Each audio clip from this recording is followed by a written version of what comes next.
Greetings family, Sister Shanice in the house, bringing you the latest news from Kenya.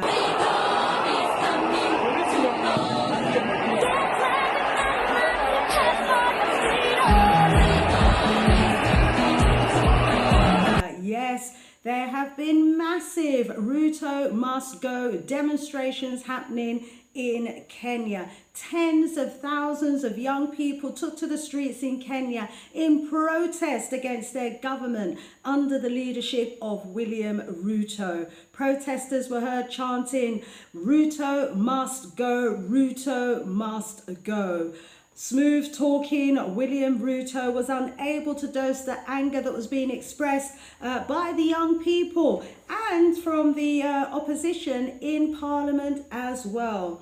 The finance bill, which proposed a 16% value added interest on bread, as well as proposed taxes on motor vehicles, vegetable oil, mobile money transfers, medical care, even baby diapers and sanitary towels. You know, tax, tax, tax. The people said this is enough. They're already very heavily taxed, they've been complaining and saying, in Kenya, with the tax on fuel that they had last year and these very high tax bills on everyday expenses. The people of Kenya are just saying, not only are we really concerned and fed up about these taxes, but we're also concerned about so many other very unpopular policies in Kenya. So some of the other controversial policies that young people have expressed anger and concerns about includes the government's proposals to actually send Kenyan police to Haiti. They totally object to Africans from Kenya fighting Africans in Haiti. And most young people are totally opposed to that policy and feel that their voices have not been heard.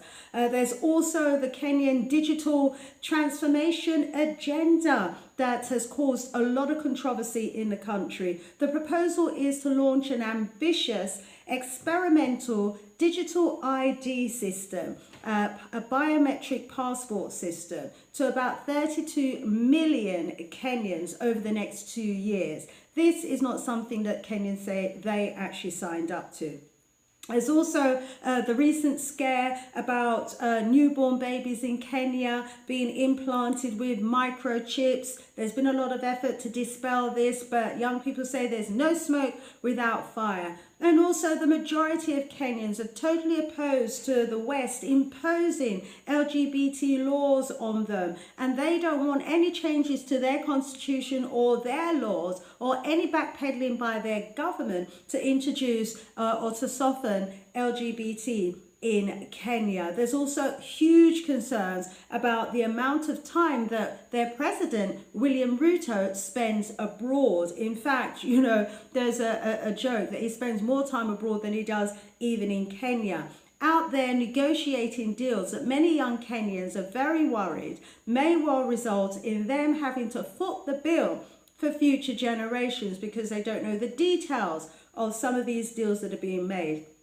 And what they're saying is they feel that their president should be spending more time at home, building factories, skill centres, creating jobs and opportunities for young people, establishing industries for young people, for who are, after all, the future of Kenya.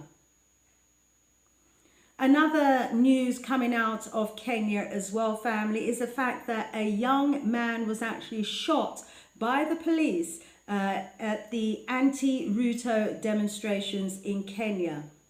It's reported that at least one young person is dead, possibly two, following the protests on the streets of Nairobi in Kenya. An investigation has been launched into the fatal shooting of the protester who has been named as Rex Masai. We send out our sincere condolences to his family, his friends, and to all Kenyans across the globe and all Africans generally. You know, young people ought to be allowed to go out to protest in peace without fear of being shot at and fatally injured. Kenya's independent police review body have launched an investigation into the death of Rex Masai.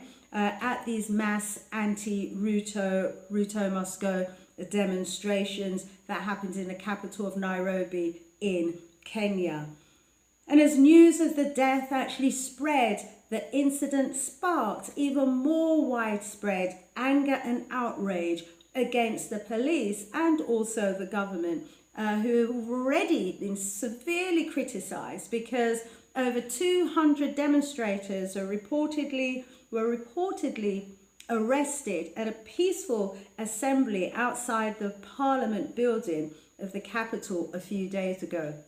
And that's according to the Defenders Coalition of Human Rights, an organisation based in Kenya. And so we can see scenes of the police actually firing tear gas, using water cannons to disperse the crowd, this angering the crowd and making tensions between the police and the people, even more intensified.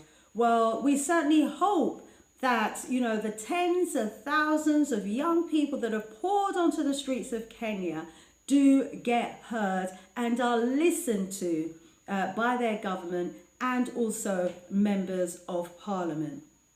Sister Shanice out of here for now. If you're not already a subscriber, please do subscribe. And if you haven't already liked the video, please do give us a thumbs up, give us a like. We look forward to seeing you back here on the Sister Shanice Show channel live every Wednesday evening, 8 p.m. British Summer Time, 7 p.m. GMT time. Look forward to you joining me then. Sister Shanice out of here for now. Bye for now.